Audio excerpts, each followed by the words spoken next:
مجلس قرطاجنہ کے جاسوس اپنے دونوں جری سالاروں کی ہر خبر بروقت قرطاجنہ پہنچاتے رہتے تھے اور مجلس قرطاجنہ کے دانشمند ارباب حکومت وقت ضرورت بہترین حکمت عملی اختیار کرتے رہتے تھے۔ قرطاجنہ ایک شہر تھا، ایک ایسا شہر جسے دور سے دیکھتے ہی مسافروں کی تھکن اتر جایا کرتی تھی۔ براعظم افریقہ کے انتہائی شمال میں بحر روم کے جنوبی ساحل پر واقع دور قدیم کا یہ حسین شہر ماضی میں انسانی عظمت کی ایک ایسی مثال جس کی بعض خوبیوں کا مقابلہ ممفس، سکندریہ، پارساگرد اور بابل و نینوا بھی نہ کر سکتے تھے۔ اس شہر کی سب سے انوکھی اور نرالی بات محبت تھی۔ یہ دنیا کا واحد شہر تھا جسے ایک حسین اور دانا دوشیزہ نے آباد کیا تھا۔ شاید سنگ بنیاد رکھتے وقت ہوا کی اس بیٹی نے اپنی ممتا کا کچھ رس قرطاجنہ کی فضاؤں میں بھی گھول دیا تھا۔ اہل قرطاجنہ آج بھی اپنی اس مہوش آسمانی کی مورتیاں بنا کر صبح و شام اس کے آگے پرارتھنا کرتے تھے۔ اہل قرطاجنہ میں محبت کی فضا اس لیے بھی نظر آتی تھی کہ قرطاجنی قوم بنیادی طور پر اونچے درجے کے فنکاروں کی اولاد تھی۔ ماضی قدیم کی تمام دنیا کو اس وقت کی جدید تکنیکیں، آلات، اشیاء استعمال، برتن، کپڑے، مصوری، سن تراشی، موسیقی اور آلات سازی فی الحقیقت فینیکیوں نے ہی فراہم کی تھی۔ توریت و زبور میں شہر سور کے تذکرے ہیں۔ یہ ایشیائی کوچے کے مغربی کنارے پر آباد ہنرمند ایشیاؤں کا ایک جنت نظیر شہر تھا۔ اہل قرطاجنہ انہیں فونیکیوں کی اولاد تھے۔ ان کی رگوں میں دوڑنے والا ایشیائی خون انہیں آج بھی ایک اچھا ہنرمند یا فنکار بنانے کے لیے اسی طرح پرجوش تھا جس طرح صدیوں پہلے شہر سور میں ہوا کرتا تھا۔ دنیا کو جہاز سازی کا فن سکھانے والے فونیکی ماضی بعید میں بھی احساس کی دولت سے مالا مال تھے۔ یہ وہ زمانہ تھا جب یونان میں فلسفہ اور مصر میں سائنس ترقی کر رہی تھی۔ قرطاجنہ میں بدستور محبت پروان چڑھ رہی تھی۔ فن اور ہنر کی محبت نے اہل قرطاجنہ کے چہروں سے کرختگی کے نشانات مٹا دیے۔ یہی وجہ تھی کہ اس حسین شہر کے مرد زن پرستان کی شہزادیوں اور شہزادوں جیسے حسین تھے۔ برتھاس ایک اونچے ٹیلے پر کھڑا درہ دار یون سے آنے والی پربہار ہواؤں کا استقبال کر رہا تھا۔ اس کے بدن پر موٹی فر کا بھاری اونی لباس اتنا شاندار تھا کہ بے اختیار قرطاجنہ کے ہنرمندوں کا خیال آ جاتا تھا۔ برتھاس کے سر پر چمڑے کی گول ٹوپی ہندوستانی کپاس سے بھری کسی تاج کی طرح شاندار دکھائی دیتی تھی۔ 40 سالہ برتھاس کی نگاہیں درہ داریون پر تھیں۔ اس کے جاسوس رومی سالار ارمینیدس کی نقل و حرکت اور داریون کی طرف بڑھتے ہوئے رومی لشکر کی ہر خبر اس تک پہنچا رہے تھے۔ لشکر کے باقی سپاہی معمول کے کاموں میں جٹے تھے۔ چاروں طرف سفید برف اور برف سے ڈھکے درخت دیکھ کر برتھاس نے اندازہ لگایا کہ اب مزید برف باری نہیں ہوگی۔ آج سورج اپنی پوری آب و تاب کے ساتھ چمک رہا تھا۔ پڑاؤ کے زیادہ تر لوگ اس وقت غاروں سے باہر کھلی وادی میں مصروف اور مشغول تھے۔ قرطاجنہ کے سپاہی اپنے ساتھ اپنی عورتوں کو تو نہ لا سکے تھے، لیکن رومی قصبوں اور رومی دیہاتوں سے اپنی یلغاروں کے دوران انہوں نے اتنی نوجوان لڑکیاں اسیر کر لی تھی کہ اب ان کے لیے عورت کے جسم کی بھوک مسئلہ نہ رہی تھی۔ لشکر میں 1500 سے زیادہ دوشیزائیں تھیں جو 19,000 سپاہیوں کا کھانا تیار کرتی اور رات کو اپنی اپنی باری کے حساب سے قرطاجنی سپاہیوں کے بستر گرم کرتی۔ برتھاس نے اپنے لیے 7 لڑکیوں کو چن کر علیحدہ کر لیا تھا۔ ان رومی عورتوں کو اپنے بستروں پر سجا کر قرطاجنیوں کو کچھ برا نہ لگتا تھا۔ دراصل انسانی اخلاقیات کا ارتقاء ابھی قبل مسیح کی صدیوں میں آہستہ آہستہ سفر کر رہا تھا۔ یہ وہ دور تھا جب جنگ اور محبت میں سب کچھ جائز اور درست سمجھا جاتا تھا۔ 1500 رومی عورتیں ہر روز آفتاب کی ٹھنڈی اور چمکیلی دھوپ میں کوہ قاف کی پریوں کی طرح قرطاجنی لشکر میں گھومتی پھرتی نظر آتی تھیں۔ کلاڈینا بھی ان اسیر دوشیزاؤں میں سے ایک تھی۔ اس کے ماں باپ اور بہن بھائی قرطاجنی سپاہیوں کے ہاتھوں مارے گئے۔ کلاڈینا چاہتی تو اپنے خاندان کی طرح لڑ کر جان دے دیتی، لیکن نہ جانے کیوں اس نے اسیر ہونا منظور کر لیا۔ اس کا خاندان آبائی طور پر تو سیراکیوس شہر کا رہنے والا تھا، لیکن اس کا بوڑھا باپ سیراکیوس کی سیاسی اونچ نیچ سے تنگ آ کر جنوبی یورپ کے ساحلوں پر آباد ہو گیا تھا۔ برتھاس کی یلغار نے جب یورپ کے جنوب مشرقی ساحلوں کو تاراج کیا تو کلاڈینا کا پورا خاندان قرطاجنی تلواروں کا لقمہ بن گیا، لیکن کلاڈینا نے ہتھیار پھینک دیے تھے۔ وہ اتنی حسین تھی کہ گرفتار ہو کر آئی تو اسے فوراً برتھاس کے حضور پیش کر دیا گیا۔ قرطاجنی سالار اس خوبصورت چہرے کی تاب نہ لا سکا۔ وہ خوشی سے جھومتے ہوئے آگے بڑھا اور کلاڈینا کے قریب آ کر کہنے لگا، خوبصورت، بہت خوبصورت ہو تم، تمہارے ساتھ پیار کر کے بہت لطف آئے گا۔ کلاڈینا کچھ نہ بولی، وہ اپنی حسین پلکیں برسے ہوئے بادل کی طرح اٹھائے اپنی موٹی موٹی آنکھیں برتاس کے چہرے پر گاڑے نہ جانے کیا سوچتی رہی۔ آج کلاڈینا کے حرم میں داخل ہوئے 5 مہینے ہونے والے تھے۔ وہ ان 7 لڑکیوں میں سب سے بڑھ کر حسین تھی جو برتاس کے آرام اور راحت کے لیے خاص طور پر چنی گئی تھی۔ چٹان پر ٹھنڈی ہوا کے سامنے سینہ تانے کھڑے برتاس کی نگاہیں تیرتی تیرتی کلاڈینا پر جا اٹکی۔ وہ آج کئی روز بعد نکلنے والی دھوپ میں ایک صاف پتھر پر بال کھولے بیٹھی دھوپ تاپ رہی تھی۔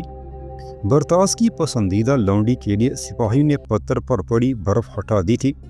برتاس کی نظریں سورج کے سامنے بیٹھی روشن روشن رومی لڑکی پر ٹکی ہوئی تھی۔ وہ بہت اداس تھی۔ برتاس بڑے شوق سے اس کے ساتھ رات گزارتا اور جی بھر کر خوش ہوتا، لیکن کلاڈینا اکثر خاموش رہتی۔ اس کی جھیل سی اداس آنکھوں میں دیکھتے ہوئے اکثر برتاس کو یوں لگتا جیسے وہ اس گہری اداس جھیل میں ڈوب جائے گا، لیکن وہ ایک فوج کا سالار تھا، اس لیے وہ اکثر سر کو جھٹکتا اور کلاڈینا کے سحر حسن سے نکل کر اس کے گداز جسم سے لپٹ جاتا۔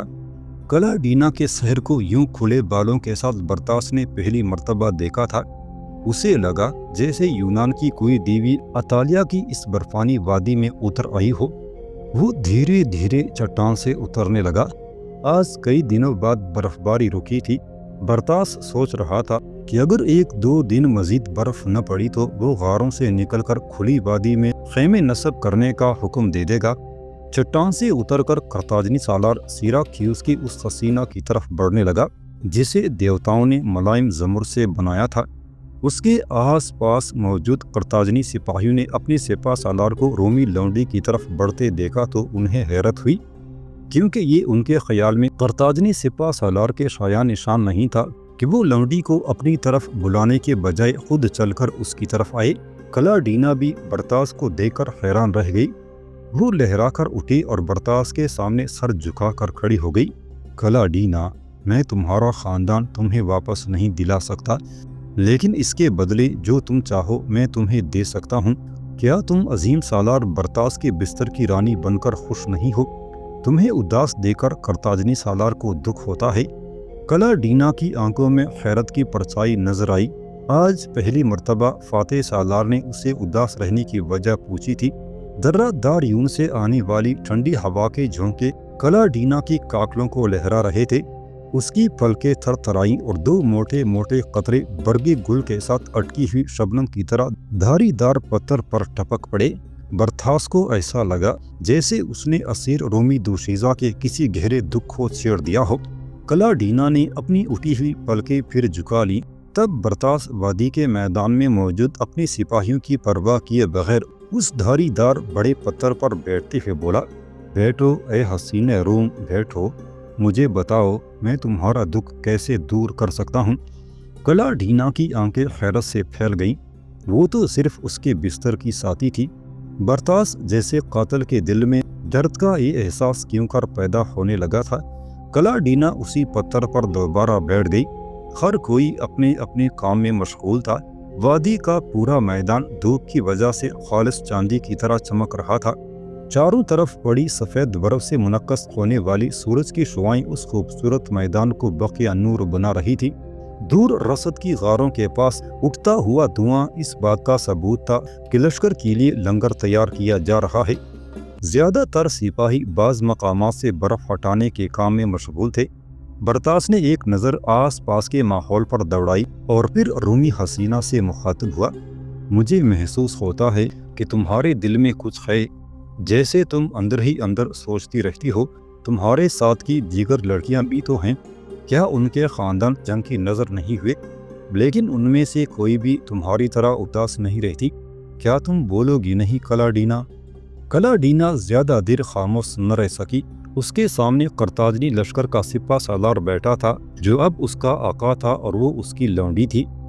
وہ حیران تھی کہ آج برتاس ایک حاکم بن کر نہیں بلکہ ایک دوست بن کر بات کر رہا تھا۔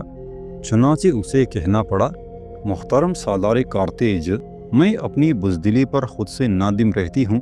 میرے خاندان کی باقی لڑکیاں جان پر کھیل گئیں اور انہوں نے غلامی پر موت کو ترجیح دی، لیکن میں ایسا نہ کر سکی۔ یہی میرا دکھ ہے اور یہی میری پریشانی۔ برتھاس کی آنکھیں حیرت سے پھیل گئیں۔ اس کے وہم و گمان میں بھی نہ تھا کہ رومی دوشیزہ اتنے واشگاف الفاظ میں اپنی نفرت بھری زندگی کا اظہار کر دے گی۔ اس کی تمام تر انسیت اور رحمدلی دھری کی دھری رہ گئی۔ وہ بری طرح سٹ پٹا گیا۔ میدان جنگ میں آن کی آن میں بڑے سے بڑا فیصلہ کرنے والا جرنیل ایک معمولی لونڈی کے سامنے بوکھلا گیا تھا۔ اب وہ کیا کہتا؟ کیا وہ اپنی پیشکش پر قائم تھا؟ کیا اس بات کے بدلے وہ رومی دوشیزہ کو آزاد کر دیتا؟